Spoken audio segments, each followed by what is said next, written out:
similar fashion, a very big combo player, has a strong identity, has strong lists that he likes to play, made the decision to kind of play things that he felt would be more effective and reap the benefits very well. One of the top players in Europe, if not the current top player. Of course, we'll see if that will change by the end of this season. Absolutely. But here we go, Vengeance Blood versus Mid Shadow. This has always been a dicey matchup. So before, you know, when you had access to things like Phantom Howl, then I would say Shadowcraft would have been always ahead in this matchup. Now I think it's a lot more even. I think it really has to do with each player's draws, not just one or the other. So, like, yes, drawing Belphegor early is nice, but if you're on the draw and you're playing defensive that game, do you really want to activate Belphegor early? This really just comes down to really tight play and knowing what cards you want to mulligan for, and the Jordude with 2 Urias is feeling pretty good. I actually think that has gotten better, especially with things like Skull Ring on the field now. Oh, yeah. It's very uncomfortable to play things like Skull Ring into Urias, and the fact that Urias comes down as soon as turn 2 is really the nail in the coffin, I think, so to speak. Yeah. Plus, you know, the Jordude, I've got to say, he loves playing Forcecraft, and then he goes to this Bloodcraft deck with Urias. I don't like it. It feels like he's a traitor. He's a traitor? He's a traitor. Playing Uriases, he knows they're super good. Yeah. Forestcraft does not like Urias at all. Maybe that's why he understands the pain. Right. He wants to bring the pain to others. Absolutely. Because I can tell you from experience, and this goes for over a year now, every time you play a Forestcraft deck into somebody who played a Urias on turn 2, now you have Airbound Barrage. Imagine a world where you don't have Airbound Barrage. It's not good. It's not a good world to live in as a Forestcraft player. You're like, well, I can't. I don't want to. The bad part about it, too, is even with something like Airbound Barrage, if you happen to not have any follows on board, you still have to play the follower out and then bounce it. Yep. It will still get some work done. Absolutely. Yeah. All right. Goes with the Urias playing Jordude in sheepy fashion, taking a while to kind of think about the overall game and his plan and make sure he has everything lined up, ready to go. Well, I think like we said before this match, like both of these players want to prove themselves today, and I think they are going to take every opportunity to think about all of their plays. I cannot blame them for that. Yeah. Oh, man, it's so interesting, too. Just kind of briefly touching on the change that was made to Necro Assassin a while back. That 2-1 stat line is not something that can fight up against Urias anymore, and so it kind of forces... the Soul Squasher, yeah. Oh, right, sorry, the Soul Squasher. I said Necro Assassin for whatever reason. But the Soul Squasher, yeah, adjusted to the 2-1 stat line. And Urias is already kind of special in the fact that he has 3 defense on turn 2. The last time we saw that was with Tove. Yeah, Tove needed to go away. Urias is about as good as you need a 2-drop to be. Tove was a little too good. But yeah, Little Soul Squashers changed just like they made the Magic Illusionist changed. I feel like it really, really hurts. Yes. You know what I mean? Those cards, and I still feel like they play too many of them. Look at the impact. Yeah. Like, how do you play a big enough board to actually take care of these Uriases? Yeah. It's tough. He has the Usher Sticks, which is still a normal 2-2 follower, which is pretty good, but no way to remove the Sears, which means one more turn of a card drop, which means one more turn that you're just taking 2 damage for free. And now he gets to protect with a Spiderweb Imp if he so chooses. I think that plus the Lyrial is a really good play this turn. Because then the Lyrial becomes a threat, and then are you still not dealing with these Uriases? Like, how long are you letting these stay alive against your Shadowcraft deck? Yeah. Urias can really change the flow of a game, especially if your opponent does not draw removal. Anything like a zombie party or something like that. Yep. And the Prince Catacomb, again, not one of those cards that feels good, because if you don't kill the Urias after you play the Prince Catacomb, then they could just control the way you pop all of your followers into play. And then you just take a boatload of damage. Yeah. Jordan, look at he's got that anime pose on. He's like down. Yeah. He's thinking. He's thinking. You can't quite understand his emotions because it's hidden. That's right. Behind his hands. Complexities Jordude. That's right. He's a big card player. Oh, interesting. Okay. So how do you feel about this? I mean, you are taking the opportunity to get that card draw when you know that you have... Oh, interesting. It's an interesting play. So I feel like this puts him a little bit more behind than he was. So like I feel like he was very much ahead. Yeah, and take that trade any day. The Belphegor didn't really give him an advantage. If you look at his hand, the Blood Drinker's Brand is about the only thing you get from being in Vengeance at the moment. And it also weakened his board enough to where these Uriases can just go away. Yeah. Yeah, having the Pure-Hearted Seer be able to value to the Urias was not ideal. you know, the Jordude's probably just thinking, like, I have options for the next turn. So say he played the Spiderweb Imp out and the Lyriel out, then he's like, I have to play the Belphegor next turn, and I don't want to make a play that I have to do. Yes. He has good options with the Lyriel and the Angel of the Word. And he could go aggressive with the Belphegor, which is kind of the one thing that he did win out of that decision. Right, is now you have a 4/4 on board. By the way, guys, this combo is still really good. And by this combo, I mean Angel of the Word and Lyriel. It's a really nice turn 5 play, maybe one of the best you can make in the game. Because you get to deal 2 damage to anything you want. Then you get the Evolve over something. So it's kind of like having a mini Levi built into 2 cards. Yeah. But you can spread the damage however you want to, which is awesome. Yeah. And for example, in this case, you could just throw both pings onto the Catacomb and avoid the 3 damage entirely. But of course, Blooddrinker's Brand. Yep, this works with Lyriel just as well. Spiderweb Imp to protect the Belphegor, also very nice. Oh boy, wow. That opens up the Soul Squasher. It does, but only 2 shadows at the moment means all these followers are going to have to run in just for the Soul Squasher to get active here. Interesting. Oh, wow. Behind double wards. Now, this is the interesting thing. I feel like some of the best Vengeance Blood games come from when you have the right 2-drops at the right time, just because they're so potent in this deck. It's incredible how far Urias's and Spiderweb Imps can go. Especially Spiderweb Imps. When you can protect a big threat with the Spiderweb Imp, it's awesome.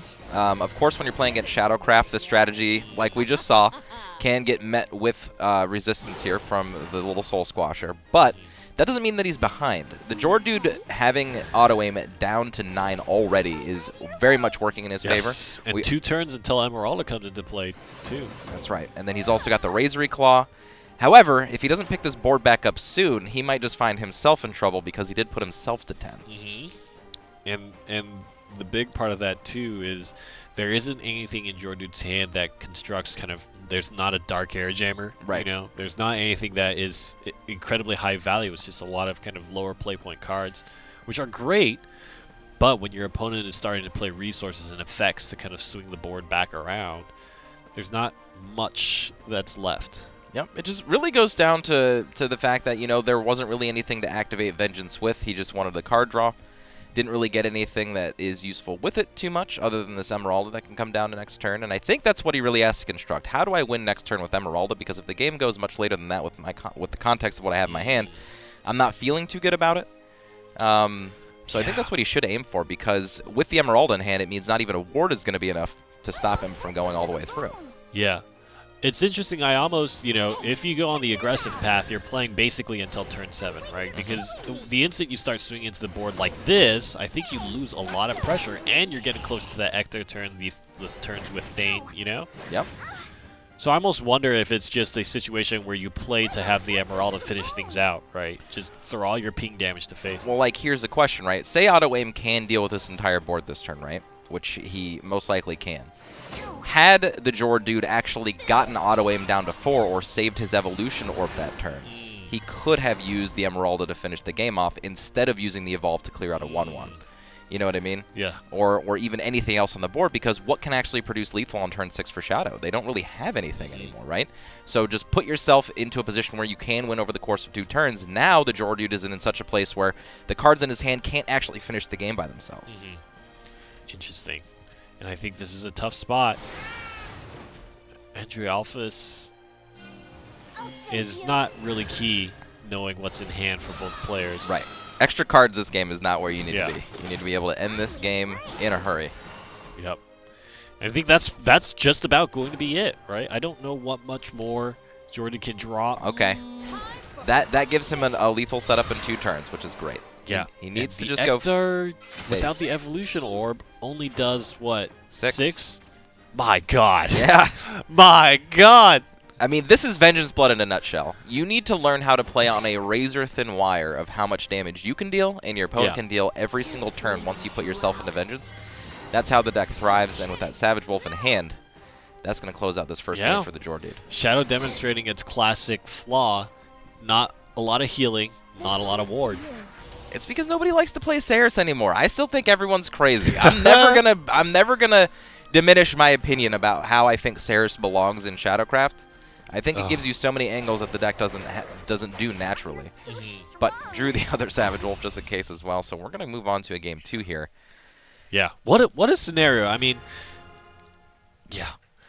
Of course, Jordude made it out just fine in that case, but I do wonder, statistically speaking, how many times that will happen if you don't go for the face damage on turn 5, like he It's true. didn't I mean, do. you still have Razory Claws to draw. You still have Dark Generals. Like you still have Dark Air Jammers that can pull you into like extra turns. Well, I guess 2 Spiderweb Imps are already gone, so that's not really a good risk. You probably pull Baphomets or something like that, which he is playing.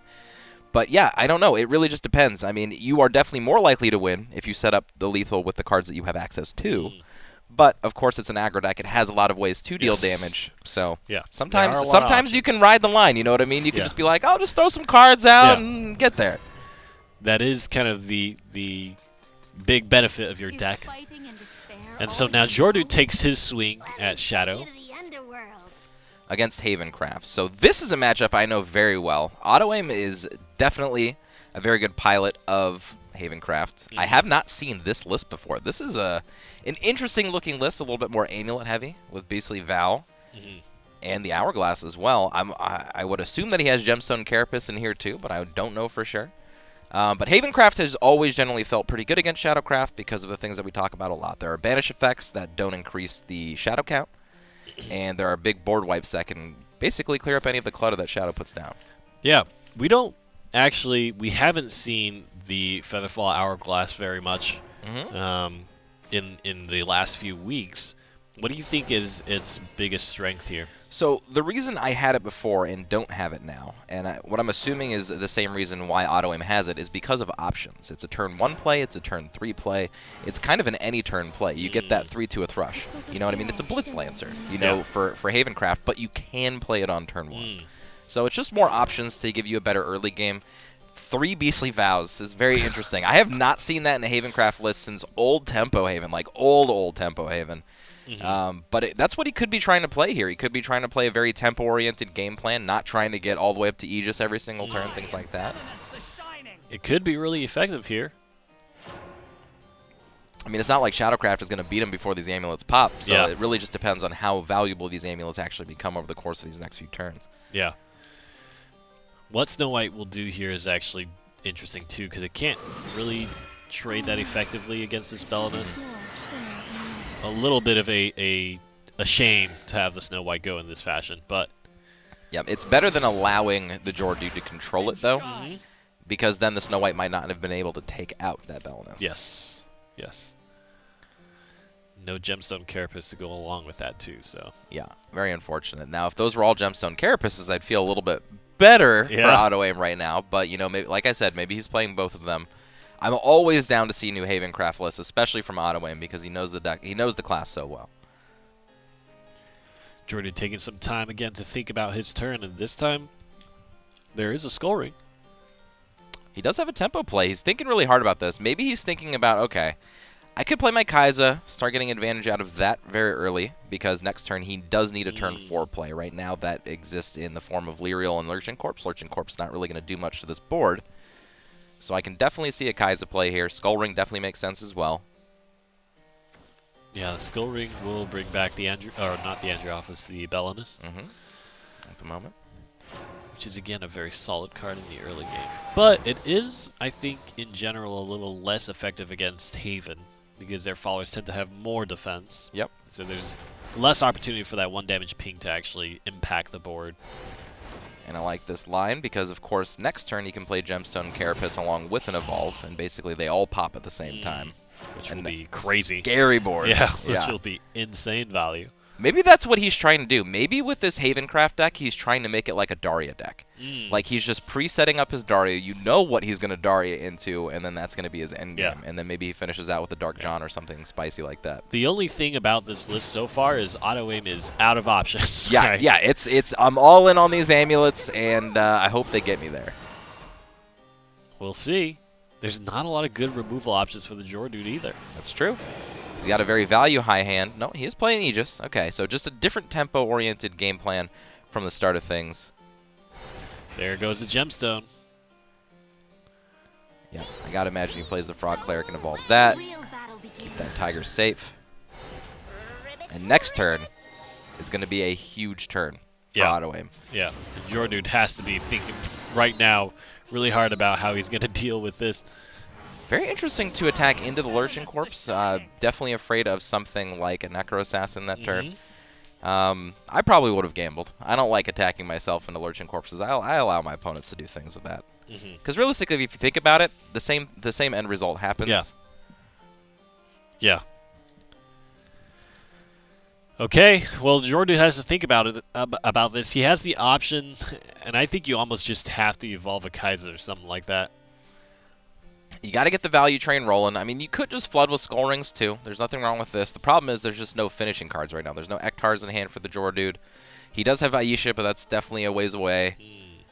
And next turn, he does have an Aisha to clear off a lot of this board. Yeah. Next turn. That's what I think will probably happen, is evolving to get the double swing and trying to find a way to utilize the 5 damage twice. Yeah, because he's going to have to deal with that board. So I feel like he should evolve the Carrot probably here, get it off the table so it can't be banished into the Tiger. Yep. It's looking good. And then he can just bash with his Lyrial, and hopefully he's thinking in his head this board will not get Dark Jobbed. Oh, because boy. Dark John off the top of here would be lights out. I'm pretty sure it would be very close, if not lights out. We'll see. Oh, my God, look at that board. Oh, that's pretty good, too, pretty bad. though. Yeah, that's still pretty bad for the Jordude. Oh, man.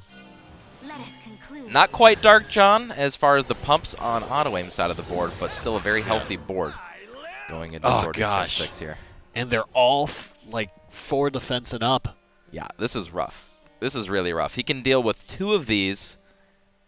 Yeah, because he can deal with the Tortoise and then something else with the Aisha.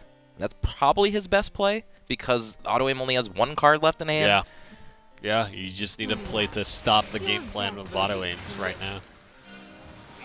There's the Evolve.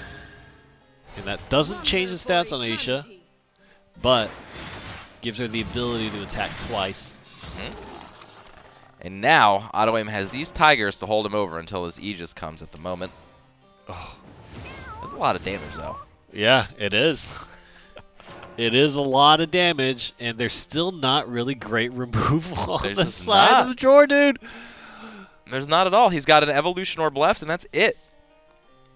I really feel like he has to try to dig for something here. Play the Carrot, play a Demon Eater, hope to draw a Zombie Party. Yeah. And then you're still in trouble. I guess that's kind of the same type of removals you have with just the Carrot Evolve here. Ugh. Yeah. Yikes. You need to be able to play something so that you can draw more cards with the Demon Eater. Yep. You can get advantage, you know, with some of the cards. I just don't know. I don't know what you could draw in order with only 7 play points. If he had 8 play points here, he'd be in much better position. But only having 7 here is rough. Because you can't make any of these plays, draw cards, and then do multiple things this turn. You basically need to be playing for your next turn. I think it's going to be important for Jordude to figure out how he can both kind of keep the board clear as best he can and also provide himself the best options next turn. Yep, and I think this is the right play here. Okay. And he got himself an Ektar. That's something. That'll definitely help him finish off the board next turn. Is there Taurus in Autoaim's deck? Ooh. Oh, boy. That would be really effective if there was.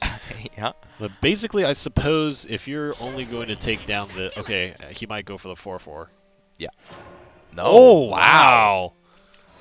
Really wants to make sure his last Evolve is as impactful as possible, and that Carrot is not feeling happy. Interesting. Pegasus still on. Oh, God. That 1 defense, I think, is... It's definitely might change the game. Yeah, it's definitely not good for Jordude that healed. He has Shadows. I think this is over. In the order that this game is going to be played, the Jordude has to play defensively. Autoaim gets to play Aegis, and we're still a turn away from even Aisha, even if the Jordude had dealt enough damage this game to finish him off with Aisha. And that's if he still had an Aisha in hand. This is just looking all bad. Yeah, he can clear the board here. But on the next turn, the Aegis goes down. Yep. Oh, man. That's interesting. That board flood plus the Lion Spirit, too, really kind of solidified Autoaim's position in this game. What is that in hand? Is that Is that the ignore ward card? I can't see that. It's a... Oh, it's so small. I can't see what it is. Chat, help, please! I What can't an see this interesting card. card. Yeah, chat! Yeah. The Jordude, I think, is just realizing... Oh, no, it can't be that. It's a 4-play.33, is it? Or is it a 1-3? Yeah. Star Chaser Sprite. Ah, Star Chaser Sprite. There There we go. There we go. We haven't seen this card in competitive play. Yeah. Drawing cards for amulets. Yeah, that makes sense. That's why all the beastly vows. We haven't seen Globe of Starways, but of course that's in the deck as well. There it is. Havencraft closes out the game with one swift Heavenly Aegis kick. And for the second game in a row, I think we see Shadow kind of losing out because no wards, no healing. Yeah, right? No wards, no healing, not a lot of options. Like, what it does is it tries to play sticky boards and try to deal with sticky boards every once in a while and then try to end the game with Aisha. It's a very slow mid-range value deck now, whereas before it used to be like kind of aggro mid-range, but now it's just not. There's no aggro to it, unless it's playing against Dragoncraft, of course, when they don't do anything against you. The interesting thing is, on turn 4, turn 5, when you're flooding the board with a bunch of 1/1 tokens, and your opponent is flooding the board with a bunch of 4/4 tigers, right? Yeah. Which is a going to little win. different. Yeah, a little different. Which comes out on top here, I think. Well, we talked about the 4 defense line. Oh, my goodness. The 4 defense line in this game as well. Like, Beastly Vow Tigers are big threats. They're really hard to deal with. You can't deal with them with most of the removal spells right now. And both players drawing into double Ektar 2-drop hands. Very interesting. Yeah. We talked about mid-shadow mirrors and how they can basically just go into a stage where everybody's just top-decking options. And I think that's probably how this game's going to get drawn out to. I feel like mid-range Shadowcraft is almost the same as mid-range Swordcraft nowadays. It's literally both players will not run out of options as fast as you will see the Swordcraft players, but the end game will look the same. Like, who can just draw the next Haymaker, you know what I mean, every single time, and/or who can get to 10 play points first to finish off with Aisha. Yeah. What's interesting here is I think the way that the cards played out for Autoaim gives him a kind of awkward board to play around, right? This Belinus is basically dominating the early turns here.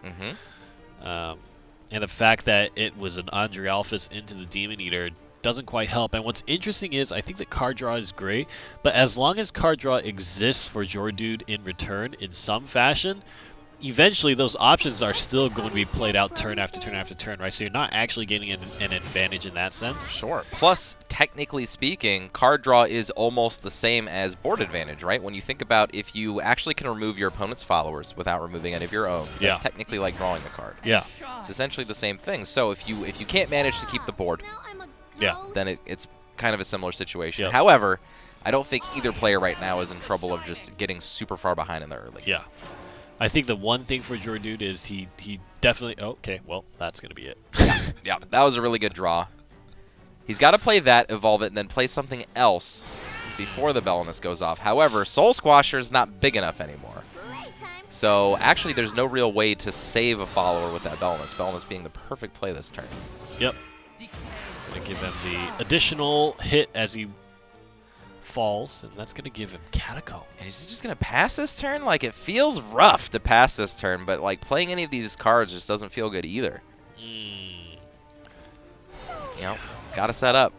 Got to set something up. Plus, it does draw a card. All of the followers that were in the hand when Andre Alphys evolved now have that added benefit. The value of Soul Squasher, I think, is a very good thing for a turn 2 player to swing back the game, especially because there's already limited evolution orbs on your opponent's side. To be able to take that kind of free trade, essentially, really helps speed up your game. Yeah, and giving away an option like Soul Squasher that early means that it's going to be a lot harder to deal with wider boards such as this turn without having access to that Soul Squasher. And no Lyrials either. We've seen them all day today, but Lyrial would be great. Angel of the Word would be great. And I don't think, from what I've seen the Jordude's deck right now, I don't think he runs any 1-drops. He doesn't run the Goblins like you see in most mid-range Shadowcraft decks. I think he's running just a really heavy, high-value deck. Haven't really gotten to see value out of all of the cards in his deck yet. Same with Autoaim and cards like Usher of Styx. You know what I mean? Not full value yet, but I can definitely see why they're there. Yeah. Usher of Styx really, I think, is one of those cards that can shine in this matchup because it's like, who... Did I have to use my Aisha early? Can I get it back? Or did I play my Ektar and I need another Ektar? You know what I mean? Like, you can get a lot of advantage out of the cards that you really need in this matchup. Yeah, definitely an interesting kind of tech option that Autoaim threw in there. And it's just on the off chance that it does kind of provide you that effect, Yeah, right? just a little bit of value here and there. And wow. The blank Prince Catacomb never feels good. Into the... you have to go for value, I imagine, here, right? You can't just... You can't throw this into the free one. No chance. 0 chance here. Ooh, a Tentative Knight as well. Okay. So Autoaim kind of going back to like this anti-control Shadowcraft deck, which makes a lot of sense if he expects to see, you know, a lot of Dragoncraft, a lot of Hagencraft. Oh, interesting.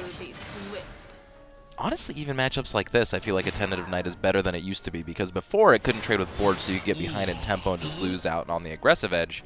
I don't think that's really possible anymore, so maybe a Tentative Knight is just that nice little 3-drop that the deck can use or needs right now. Yeah. Well, the zombie party came in good kind of time here for Jordude, and I think he's just thinking about how much he wants to avoid possibly the 5 damage from an Ektar coming down. And at the moment, that's really the only play that that Autoaim really is looking to make. I mean, he could play an Tentative Knight into Necro Assassin to play defensively if he needs to, but this is not a board where he needs to play defensively. Interesting. Okay, he just uses the last Evolution Orb. That's it. All right. So now it makes a whole lot more sense. Especially having the last evolve as the first player. That's rough. That's rough for the Jordude here. And you don't have kind of solid board control, right? It's not like Jordude is sitting here with a bunch of followers on board. Right. It's a 1 defense follower that can be easily removed. Wow.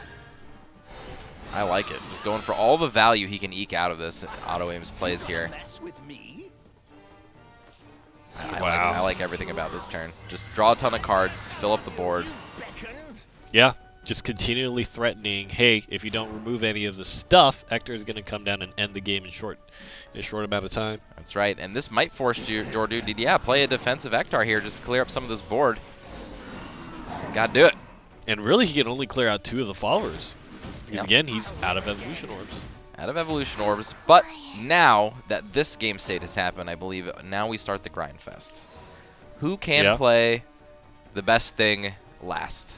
Yep, just turn after turn.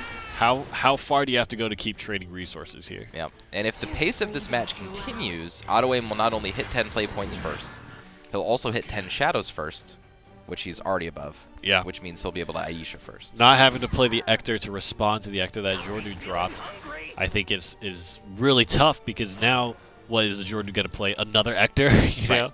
Right. Well, the now Thane is great. Yeah, that's a good card to try to get back onto this board. But he needs to find someone to immediately impact the board right now, because Autoaim is again threatening, hey, if I drop my Ektar, you are taking massive amounts of damage. I think even lethal, right? Yeah, well, it's 12 damage, 2, 4, so not 6, quite lethal. 5, 6, 12, yep. Not quite, yeah, but I don't think you can make a better play. The only other play here is Zombie Party, which is not bad. That gives you some of the board back. Gets you the 3 zombies and removes the Necro Assassin. Honestly, you know what? Never mind. As I think about that, that probably is the best play. Playing a Thane here is just literally saying if you have an Ektar here, then the rest of the game just gets so easy for you. Yep. Does end up playing the Zombie Party, so what this means is that the Ektar turn is doing about 7 damage. Which still isn't a bad deal. Plus you have the 8 shadows to wipe the board. That's a really good option too. You can play Pure-Hearted Singer on top of a Prince Catacomb, basically ensure lethal, but he's already got the second Ektar. He's just going for it. Yep, there it is. And there's not really a good way for Jordude to protect himself, right? If it's just Ektar swinging face and then again swinging face.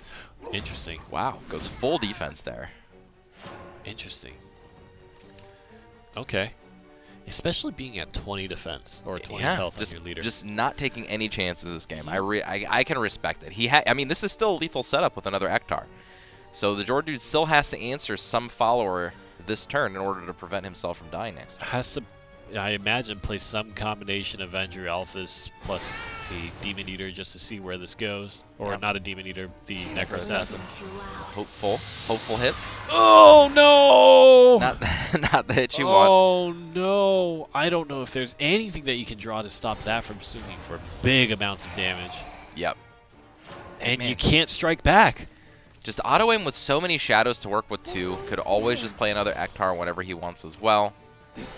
Just gonna do it. Oh my Just doesn't even gosh. care. Doesn't even care. Oh my gosh. He's like, I'm just gonna clear the board again. Easy peasy. Looking for that Aisha. Cementing my lead. Oh, and the zombies stay. Okay. And I don't know if there is a singular card that can get the Jordude out of this spot right now. Jordude versus Autoaim on the winners semis, and Autoaim is on the brink of just pushing past and going to the finals, the winners finals, dropping Jordude down to the losers bracket. And that's going to be big for Autoaim again. The points are so close at this stage. They are, and Autoaim needs them. He needs these last 2 weeks to get himself into the top 8 of points leaders. Yeah. Just needs to. He needs all the points he can get. This board is double Ektar, double zombies. Yep. And the Something Jordude about. basically just thinking, you know what? I've got this turn to think about all of the things that happened this game. You know what I mean? Basically refresh himself so that when he gets to the loser's end of this bracket, he doesn't make any mistakes, or maybe he mulligans better, or plays different decks in the different order. I mean, you really have to think about, I think one of the big things for Autoaim was continually having removal options that cycle themselves because of things like Andrew Alphas, things like Demon Eater, you know, whatever it is, and Pure-Hearted Singers, just, and being on the play, constantly having those options was very, very effective. Honestly, it just seemed like he used more cards that got him more shadows over the course of this game, right? Like he had access to more tools. Yeah. Jordude with a little kind of shake of the head. Very, very kind of, I think, lamenting the scenario here. This, again, guys, and I'm just gonna point this out probably a couple times today. This is why I would not take Shadowcraft to a tournament, because of the mirror. I don't think that the mirror is a great matchup for either player. I don't think it matters if you're on the play or the draw. It just really matters on who draws better. And it's kind of like that for a lot of the different decks that are in the game, right? Like, you're thinking about Daria, like, who draws better? Like, yes, being on the draw, you get an advantage, but, like, did you not draw your Daria? Did your opponent draw your Daria? I don't like decks that don't have favorable matchups. I think what's interesting is, I think previously, what happened in Mid Shadow Mirrors was that